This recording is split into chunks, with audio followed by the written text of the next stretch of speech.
بسم اللہ الرحمن الرحیم یا ایہا الرسل کلوا من الطیبات واعملوا صالحا انی بما تعملون علیم وإن هذه أمتكم أمة واحدة وأنا ربكم فاتقون وتقطعوا أمرهم بينهم زبرا كل حزب بما لديهم فرحون فذرهم في غمرتهم حتى حين أيحسبون أنما نمدهم به من مال وبنين نصارع لهم في الخيرات بل لا يشعرون إن الذين هم من خشية ربهم مشفقون والذين هم بآيات ربهم يؤمنون والذين هم بربهم لا يشركون والذين يؤتون ما آتوا وقلوبهم وجلة أنهم إلى ربهم راجعون أولئك يسارعون في الخيرات وهم لها سابقون صدق اللہ مولانا العظیم۔ سب تعریف اللہ رب العزت کے لیے جس کا کلام سب سے بہتر ہے، اور سارے درود و سلام اور عقیدت اور رحمت اور احترام جناب رسول اللہ صلی اللہ علیہ وسلم کی ذات گرامی کے لیے کہ آپ کا ہر پیغام صاف ستھرا، سچا اور حق پر مبنی کلام اور پیغام تھا۔ جو اللہ کی کتاب میں ہے وہ سب سے بہتر ہے، اور جو رسول اللہ صلی اللہ علیہ وسلم کے فرمان میں ہے وہ سب سے اچھا ہے۔ آج آپ کے سامنے سورۃ المؤمنون کی چند آیات تلاوت کی گئی ہیں، جس میں ایک مرکزی مضمون کو واضح کیا گیا اور بیان کیا گیا ہے، اور یہ مرکزی مضمون سابقہ تمام انبیاء کو دیا گیا تھا، اور پھر نبی محترم علیہ الصلاۃ والسلام کو بطور خاص اس کا جوہر، اس کا خلاصہ اور بالکل دو ٹوک انداز میں سمجھایا گیا، اور پھر آپ کے وسیلے سے ہمیں یہ بات سمجھائی گئی ہے۔ پیغام کیا ہے جو اللہ رب العزت نے اپنے تمام نبیوں کو سمجھایا تھا؟ یا ایھا الرسل، اے رسولو، کلوا من الطیبات، پاکیزہ چیزوں میں سے کھاؤ۔ یعنی اللہ رب العزت نے زندگی بسر کرنے کے لیے اور دنیا میں اس کی جو نعمتیں ہیں جو اس نے تمہارے لیے تخلیق کر رکھی ہیں، ان میں سے پاکیزہ چیزیں منتخب کرو، اور ان پاکیزہ رزق میں سے اور چیزوں میں سے اپنے لیے استعمال کا ذریعہ بناؤ، اور ان پاکیزہ چیزوں کو کھاتے ہوئے، اس کے پاکیزہ رزق سے فائدہ اٹھاتے ہوئے دوسرا کام آپ نے جو کرنا ہے وہ ہے وَاعْمَلُوا صَالِحًا، اور ہمیشہ اچھے کام کرو، اور اچھے کام کی بنیاد اور اس کا اصول اور ضابطہ ایک ہی ہے کہ ہر وہ کام اچھا ہے جسے رب کائنات نے اچھا قرار دیا ہے، اور ہر وہ کام اچھا ہے جسے رسول اللہ صلی اللہ علیہ وسلم نے اچھا بتایا ہے۔ یہ ایک بالکل واضح قسم کا پیغام سارے نبیوں کو دیا گیا، اور پھر امت مصطفیٰ علیہ الصلاۃ والسلام کو بھی یہی پیغام سمجھایا گیا، اور جب امت مصطفیٰ کا ذکر آیا تو اس حوالے سے پہلی بات جو بطور خاص انہیں سمجھائی گئی، یعنی ہمیں سمجھائی گئی، اور جس کا بہترین ثبوت اور اس کی ایک تمثیل ہم ذوالحج کے موقع پر حرم کعبہ میں پیش کرتے ہیں، جس تعلیم کو اللہ نے صرف ایک نظری طور پر اور خیال کے طور پر یا نصیحت کے طور پر پیش نہیں کیا، بلکہ اس کی ایک عملی شکل اور تمثیل باقاعدہ حج کے موقع پر دکھائی، جس پر پورے سال مسلسل عمل ہوتا رہتا ہے۔ ہم یہ بارہا سمجھ چکے، لیکن دہرانے کی ضرورت رہتی ہے کہ اللہ کے نزدیک سارے انسان قابل عزت اور قابل احترام ہیں، لیکن ان تمام انسانوں میں سب سے زیادہ محترم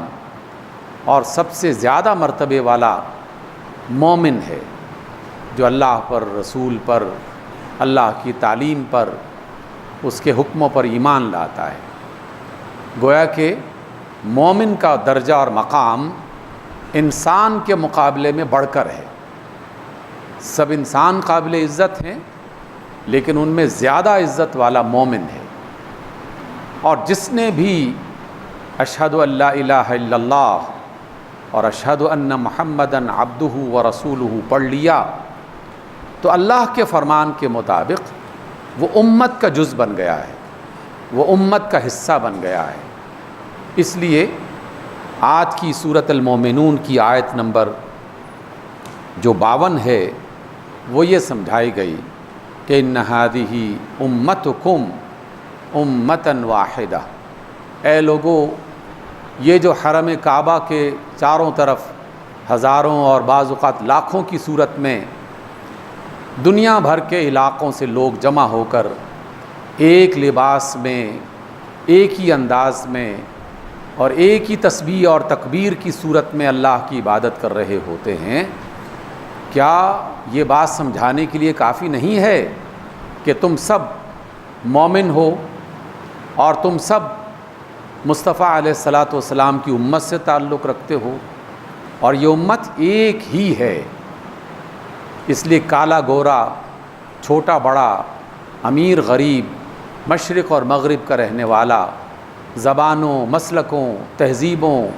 سوسائٹیوں میں پلنے اور بڑھنے والا شخص، اللہ کے نزدیک اس کا ایک ہی تعارف ہے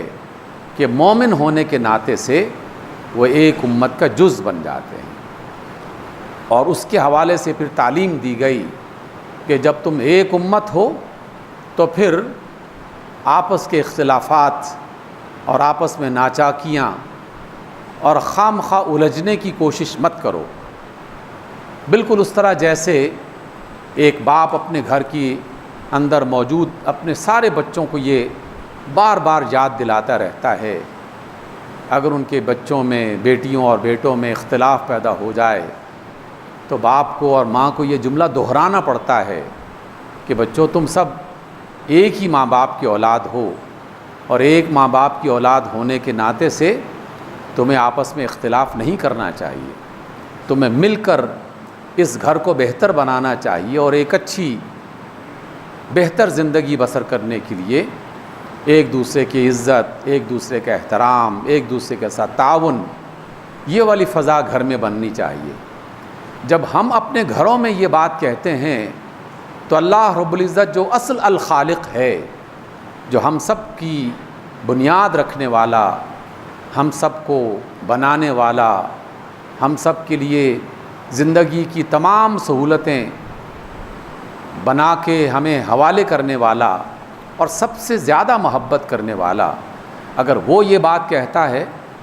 تو آخر ہم اس کی بات کو کیوں نہیں سنتے؟ اس لیے بار بار یہ سبق سمجھایا جا رہا ہے کہ ان ھذہ امتکم امۃ واحدہ، اے لوگو تم سب ایک امت سے تعلق رکھتے ہو، اور تم پھر اسی کا تقوی اختیار کرو۔ وَأَنَا رَبُّكُمْ، اور جان لو کہ میں تمہارا رب ہوں۔ جب میں تمہارا رب ہوں تو پھر میری عبادت کرو اور میرا تقوی اختیار کرو۔ اس اعتبار سے یہ بنیادی تعلیم مسلسل سمجھائی جا رہی ہے۔ جب اللہ تعالیٰ یہ تعلیم دے رہا ہے تو ہمارے بارے میں اس سے زیادہ اور کون بہتر جان سکتا ہے؟ اسے یہ خبر ہے اور سابقہ امتوں کی تاریخیں یہ بتاتی رہی ہیں کہ ایک پیغام اور ایک رسول ہونے کے باوجود شیطان ان کے دلوں میں نفرتیں اور اختلاف پیدا کرتا رہا ہے، اور اس کے نتیجے میں ایک دین ہونے کے باوجود کیا کیا ان لوگوں نے؟ خود اللہ رب العزت فرماتے ہیں فَتَقَطَّعُوا أَمْرَهُمْ بَيْنَهُمْ زُبُرًا، انہوں نے اپنے معاملات کو آپس میں کاٹ کے رکھ دیا اور تقسیم کر کے رکھ دیا اور ایک دوسرے سے الگ الگ ہو گئے۔ زبر کا لفظ جو ہے یہ زبور سے بنا ہے۔ زبور کتاب یا کتابچے کو کہا جاتا ہے۔ گویا کہ اللہ نے تو ایک ہی بنیادی پیغام عطا کیا تھا، لیکن ان لوگوں نے اپنے مفادات کی خاطر شیطان کے چکر میں پھنس کے اس کتاب کے کئی جز بنا دیے اور ان اجزاء کو آپس میں تقسیم کر دیا، بالکل اس طرح جیسے آج کل امت مسلمہ میں بھی کچھ لوگ دانستہ طور پر اور کچھ نادانی اور بے وقوفی میں قرآن مجید کی تعلیمات کو آپس میں تقسیم کر کے الگ الگ ہو رہے ہیں۔ رسول اللہ صلی اللہ علیہ وسلم کے فرامین کو باہم تقسیم کر کے الگ الگ شناخت اور الگ الگ پہچانیں بنانے کی کوشش کر رہے ہیں۔ یہ سب سے پہلے اسرائیلیوں نے، بنو اسرائیل نے یہ والی خرابی اور غلطی اختیار کی تھی۔ آپس میں گروہ بن گئے اور موسیٰ علیہ السلام کی اور تورات کی تعلیمات کو آپس میں تقسیم کر کے کسی نے اس کا ایک جز لے لیا، کسی نے دوسرا جز لے لیا، کسی نے تیسرا جز لے لیا، اور پھر لگے لوگوں کے سامنے یہ بیان کرنے کہ ہم جو کہہ رہے ہیں یہ زیادہ بہتر ہے، ہم جس بات پر عمل کر رہے ہیں یہ حق ہے، باقی اس کے خلاف غلط ہے۔ تو اختلاف آہستہ آہستہ نفرت میں تبدیل ہونے لگے اور پھر گروہ بن گئے، الگ الگ جماعتیں بن گئیں، جماعتوں کے امیر بن گئے، ان کی شناخت اور علامتیں بن گئیں، دور سے پہچانے جانے لگے کہ یہ فلاں کا تعلق ہے، یہ فلاں گروہ سے تعلق رکھتا ہے۔ تو اللہ نے اس کی مذمت فرمائی ہے کہ لوگوں، ہم نے تو تمہارے لیے ایک کتاب، ایک نبی، ایک دین پسند کیا تھا، اور وہ تمہیں جناب رسول اللہ صلی اللہ علیہ وسلم کے ذریعے سے عطا کیا تھا، تم نے یہ صحیفے اور ان کو آپس میں تقسیم کر کے گروہ بندیاں کہاں سے بنا لی؟ فَتَقَطَّعُوا أَمْرَهُمْ بَيْنَهُمْ زُبُرًا كُلُّ حِزْبٍ بِمَا لَدَيْهِمْ فَرِحُونَ، ہر ایک جماعت اپنے کاموں اور اپنے طریقوں پر خوش ہونے لگی کہ ہم جو کر رہے ہیں بالکل صحیح کر رہے ہیں، اس کے علاوہ جو کچھ بھی ہے وہ سب غلط ہے۔ اس لیے سامعین گرامی، مختلف ادوار میں شیطان بھی انسان کی اس فطرت کو جانتے ہوئے اسے استعمال کرتا ہے اور اسے باہمی اختلافات کا ذریعہ بناتا ہے، اور اس کی وجہ سے اس کا کام آسان ہو جاتا ہے۔ کیا ہم یہ جملہ بارہا نہیں سنتے پڑھتے رہتے کہ جو بڑی طاقتیں ہیں، چاہے وہ فرد ہو یا کسی حکومت کی طاقت، وہ جب کسی علاقے پر قبضہ کرنا چاہتا ہے تو وہ کون سا طریقہ اختیار کرتا ہے؟ سب سے پہلا طریقہ یہ ہوتا ہے کہ ان کو آپس میں تقسیم کرو۔ تقسیم کرو گے تو یہ طاقت کمزور پڑ جائے گی، ایک دوسرے سے الجھنا شروع ہو جائیں گے، اور ہمیشہ گھر کو برباد کرنا ہو تو بھائیوں اور بہنوں میں لڑائیاں پیدا کروا دو، ملک کو برباد کرنا ہو تو ملک میں رہنے والے افراد کو آپس میں تقسیم کر دو، اور امت کو برباد کرنا ہو تو انہیں مختلف فرقوں میں، گروہوں میں، جماعتوں میں تقسیم کر کے ایک دوسرے کے خلاف کھڑا کر دو۔ یہ شیطان کا طریقہ ہے، اور شیطان کا جو طریقہ ہے اس میں وہ یہ انداز بھی داخل کر دیتا ہے۔ ایک تو یہ ہے کہ ایک شخص خرابی کر رہا ہے، گناہ کر رہا ہے، غلطی کر رہا ہے، تو اس کا ضمیر اندر سے آواز دیتا رہتا ہے کہ تم نے یہ کام اچھا نہیں کیا، تم نے یہ غلط کیا ہے۔ تو کبھی نہ کبھی وہ شخص اپنے اندر کی بات سن ہی لیتا ہے، اسے اندازہ ہو جاتا ہے کہ ہاں یار، یہ کام جو میں نے کیا ہے یا مجھ سے ہو گیا ہے یا ہم سے ہو گیا ہے، یہ اچھا نہیں ہوا، اس سے ہم اللہ سے دور ہو گئے، اس سے ہم نے اپنے گھر کو برباد کر دیا، ملک کو نقصان پہنچایا۔ بعض اوقات شیطان کی یہ چال ضمیر کی آواز سے ناکام ہو جاتی ہے، پھر شیطان ایک دوسرا چکر چلاتا ہے کہ اس سے وہ غلط کام بھی کرواتا ہے اور اس کے دل میں اور دماغ میں مسلسل یہ بات ڈالتا رہتا ہے کہ تم نے بہت اچھا کیا، یہ کام بہت بہتر ہے، اس میں کوئی خرابی نہیں ہے، یہ تمہیں کرنا چاہیے تھا، یہ تو تم نے بہت خوب کام کیا ہے۔ گویا کہ گناہ کو، غلطی کو، خرابی کو وہ اچھا بنا کے پیش کرتا ہے۔ اس وجہ سے جب کوئی فرد یا معاشرہ اس مرحلے میں داخل ہو جائے کہ وہ اپنی غلطیوں کو پہچان کر درست کرنے کے بجائے اپنی غلطیوں کو صحیح سمجھنا شروع کر دے، اپنے گناہوں کو بہتر سمجھنا شروع کر دے، تو پھر شیطان پورے طریقے سے اس پر حاوی ہو جاتا ہے۔ سامعین گرامی، ایک زمانہ تھا کہ ایک ویو چلی تھی مسلمانوں کے اندر اور چلائی گئی تھی فرنگیوں کے ذریعے سے اور مختلف ممالک میں فرانسیسیوں کے ذریعے سے، بعض علاقوں میں ولندیزیوں کی صورت میں، وہ استعماری طاقتیں جو 18ویں صدی میں پوری دنیا میں تقریباً غالب آ چکی تھی۔ اس سے پہلے بھی یہ تاتاریوں کے زمانے میں بھی ہوا۔ انہوں نے اس کو باقاعدہ ایک ہتھیار بنایا تھا اور مسلمانوں کو آپس میں تقسیم کر کے ان کے علماء کو، ان کے دانشوروں کو، ان کے حکمرانوں کو، ان کے نوابوں کو آپس میں لڑوا کے پھر ان پر قبضہ جما لیا تھا۔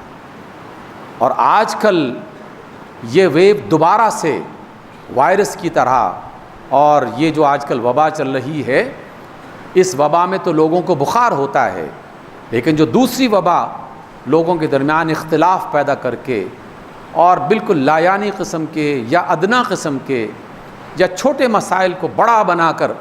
اختلاف پیدا کرنے کی ایک نئی ویو چلائی گئی ہے، اس سے صرف بخار نہیں ہوتا بلکہ انسان کا ایمان ضائع ہو جاتا ہے۔ انسان آپس میں لڑ کے اختلافات پیدا کر کے ان کے دل میں جو یقین ہے، جو اعتماد ہے، وہ ختم ہو رہا ہے۔ نوجوان طرح طرح کے سوالات کی الجھنوں میں مبتلا کر دیے گئے ہیں، جبکہ یہ ایک عرصے سے تقریباً تھما ہوا تھا معاملہ۔ سوشل میڈیا میں اس میں ایک آگ لگا رکھی ہے۔ گھر کی خواتین، نوجوان ہر وقت جیسے ہی وہ کوئی مذہبی پروگرام یا اس کے بارے میں، دین کے بارے میں سمجھنا چاہتے ہیں تو اسے اگر ایک دو بات اچھی ملتی ہے تو 20 ایسے افراد انہیں دکھائی دیتے ہیں کہ جو اس بات پر زور دے رہے ہیں کہ فلاں ایسا تھا اور فلاں ایسا تھا اور فلاں ایسا تھا۔ افراد کے بارے میں رائے ہو بھی سکتی ہے صحیح اور غلط، لیکن قرآن مجید اور نبی صلی اللہ علیہ وسلم کی بالکل واقع اور مستند اور متفق علیہ باتیں، اس کے بارے میں شک اور شبہ پیدا کر دینا، اور اس کے نتیجے میں بہت سارے لوگوں نے مذہب کے نام پر اپنی دکانیں چمکانا شروع کر دی ہیں۔ اس کے پیچھے مفاد پرستی کے سوا اور کوئی مقصد نہیں ہے، کیونکہ پیسے ملتے ہیں، بعض اوقات سوشل میڈیا کے ذریعے سے اور بعض اوقات اندرونی اور بیرونی طاقتوں کے ذریعے سے، خفیہ بھی اور ظاہری بھی، اور دیکھنے والے دیکھ سکتے ہیں کہ وہ پیسوں کے مفاد میں، شہرت کے مفاد میں، اپنی دکان چمکانے کے لیے ان مسائل کو اجاگر کر رہے ہیں اور بڑھا کر پیش کر رہے ہیں جن کا میری اور آپ کی زندگی سے کوئی تعلق نہیں ہے۔ ہم سب تعلیم کے مختلف میدانوں سے گزر کر یقیناً کسی نہ کسی مقام تک پہنچے ہیں۔ مجھے یقین ہے کہ اس مسجد میں ہر شخص جو بیٹھا ہے ان میں سے کم تعلیم بھی حاصل کی ہے تو پرائمری اسکول میں تو ایک غالب اکثریت لازماً جا چکی ہوگی، میٹرک میں بھی ایک بڑی تعداد میں اس تک 10 سال تک کی تعلیم حاصل کر چکے ہوں گے۔ کیا ہم تعلیم کے بالکل ابتدائی مراحل میں اپنے استادوں سے یہ بات نہیں سیکھتے رہے کہ بچوں، اے لوگو، ان سوالات پر توجہ کرو جو سوال تمہیں امتحان میں پاس کرنے والے، زیادہ نمبر دینے والے ہوں، ان سوالات کی طرف توجہ نہ کرو کہ جو پرچے میں یا تو شامل ہی نہیں ہیں، اور اگر ہیں بھی تو بہت ہی 1 آدھ نمبر کا اس کے اندر درجہ پایا جاتا ہے یا ایک آدھ درجے کا وہ سوال ہے، بڑی توجہ اس کی طرف ہونی چاہیے جو 20 نمبرز کے 25 نمبر کا درجہ رکھتے ہیں اور اس کی ویٹیج ہے۔ بڑے سوال، اہم سوال، پاس کرنے والے سوال، پہلے اس کی طرف توجہ دو۔ دین اسلام میں بھی ایک آسان سا سادہ سا یہی اصول ہمیں سمجھایا ہے کہ لوگوں سب سے پہلے اپنے فرائض کی طرف توجہ دو۔ جو چیز کمپلسری ہے، فرض ہے، لازم ہے، جس کو چھوڑنے کی اجازت ہی نہیں ہے، پہلے اس کی طرف توجہ دو۔ فرائض کے بعد پھر اس سے کم نسبتاً نمبر والے سوال جس کو ہم واجب کہتے ہیں کہ یہ تو فرض ہے ہر صورت میں اور اس میں یہ والا کام واجب ہے، فرض کے مقابلے میں نسبتاً کم درجے کا لیکن پھر بھی اس کا نمبر زیادہ ہے، اور پھر بات پہنچتے پہنچتے نفل تک پہنچ جاتی ہے۔ تو نفل دین میں در حقیقت 1-2 نمبروں والی بات ہے جو کسی انسان کو زیادہ اے گریڈ سے بھی A+ میں لے کے جانا چاہتے ہیں، وہاں جا کر اس کو وہ سپورٹ کرتے ہیں۔ لیکن جس نے فرض چھوڑ دیا، واجب چھوڑ دیا، نفل اسے کہاں پاس کر سکتا ہے؟ اور امت مسلمہ کو ان باتوں میں الجھایا جا رہا ہے جن کی حیثیت نوافل کی ہے۔ اس لیے بہت ایسے مسائل کہ جس کا دین اسلام کی بنیادوں سے تعلق نہیں ہے، اور بعض تو ایسے سوالات ہیں جو میرے اور آپ کے پرچے کا حصہ ہی نہیں ہے، سرے سے وہ نصاب سے خارج کر دی گئی ہیں۔ آج کی پڑھی لکھی دنیا میں ایک اور بات بھی کہی جاتی ہے، قانون سے تھوڑا بہت تعارف رکھنے والے یہ جانتے ہیں کہ اگر کوئی کیس سپریم کورٹ میں پہنچ جائے، ہائی کورٹ میں پہنچ جائے، تو پھر چھوٹی عدالتوں میں اس کو ڈسکس نہیں کیا جاتا۔ کہا جاتا ہے کہ بھائی اس مسئلے کو آپ نہ چھیڑیں کیونکہ اب یہ مسئلہ ہائی کورٹ تک پہنچ چکا ہے، سپریم کورٹ تک پہنچ چکا ہے، وہاں فیصلہ ہوگا۔ اور جو شخص چھوٹی عدالتوں میں اسے ڈسکس کر کے اس مقدمے کو آگے بڑھانا چاہتا ہے تو ہم اسے بیوقوف سمجھتے ہیں یا اسے سمجھاتے ہیں کہ بھائی یہ کام بہتر نہیں ہے، تمہیں اس میں کچھ حاصل نہیں ہوگا۔ تاریخ اسلام میں بھی اور تاریخ انسانوں میں بھی بہت ساری شخصیات ایسی ہیں کہ جنہوں نے اچھے برے کام کیے اور وہ دنیا سے رخصت ہو گئے، دنیا سے جا چکی وہ ساری شخصیات۔ کسی بھی فرد کے بارے میں کہ اب اس کا انجام کیا ہوگا، وہ جنت میں جائے گا کہ نہیں جائے گا، وہ جہنم میں جلے گا کہ نہیں جلے گا، اب یہ میرے اور آپ کے پیپر کا سوال ہے ہی نہیں، کیونکہ ان کا کیس سپریم کورٹ تک پہنچ چکا ہے، اور ایسی سپریم کورٹ جو کائنات میں سب سے بڑی اور سب سے سپریم ہے۔ اللہ رب العزت کی عدالت میں ان کے کیسز پہنچ چکے ہیں، اور اللہ کی عدالت میں کوئی کیس ختم نہیں ہوتا، اسے کوئی ختم کر نہیں سکتا، نہ اس میں جھوٹ بولا جا سکتا ہے، نہ اس میں غلط گواہی دی جا سکتی ہے، نہ اس میں غلط روایات شامل کی جا سکتی ہیں، کیونکہ اللہ کے پاس اس کی عدالت میں جو کیسز پہنچ چکے ہیں وہ تمام تر گواہیوں کے ساتھ، تمام تر شواہد کے ساتھ، تمام تر ثبوتوں کے ساتھ پہنچ چکے ہیں۔ اس لیے میری آپ سے گزارش ہے، اگر میں اور آپ اپنا ایمان بچانا چاہتے ہیں اور اللہ کے حضور اپنے پیپر میں کامیاب ہونا چاہتے ہیں تو شخصیات کو اپنے موضوع کا حصہ نہ بنائیں۔ جتنا بناؤ گے اپنے ایمان کو ضائع کرو گے، اپنے پیپر میں ناکام ہو جاؤ گے۔ ہاں، جو میرے اور آپ کے کام کرنے والے ہیں، جو مجھ پر فرض ہیں، جو آپ پر فرض ہیں، جنہیں کرنا میرے لیے واجب ہے، جنہیں کرنا آپ کے لیے واجب ہے، جس کے بغیر میں فیل ہو سکتا ہوں، آپ فیل ہو سکتے ہیں، ان باتوں کی طرف توجہ دیجیے۔ اور میں آپ کو پورے یقین سے کہہ سکتا ہوں بہت ساری چیزوں کے مطالعے کے بعد کہ قرآن مجید کی بتائی ہوئی باتوں میں سے فرائض اور واجبات کو جو شخص پورا کرے گا اور اس کی طرف توجہ دے گا تو انشاءاللہ اللہ تعالیٰ کے حکم سے، رسول اللہ صلی اللہ علیہ وسلم کی بشارت سے وہ بڑے امتحان میں کامیاب ہو جائے گا، اور جو جنت میں داخل ہو گیا اسے پھر کس بات کی پرواہ؟ ہاں یہ ہو سکتا ہے کہ آپ جنت میں اعلیٰ ترین مقام تک پہنچنا چاہتے ہیں تو پھر نوافل پر بھی توجہ دیجیے، اس کے بارے میں زیادہ سے زیادہ معلومات حاصل کیجیے، لیکن پہلے اپنی نیت صاف کیجیے کہ میں نے صحیح بات جاننی ہے، بدنیتی کی بنیاد پر کسی کے خلاف آواز نہیں اٹھانی، امت میں فتنہ کھڑا نہیں کرنا، آپس کے اختلافات پیدا نہیں کرنے۔ جو شخص یہ سوچ کر پھر نوافل کے بارے میں بھی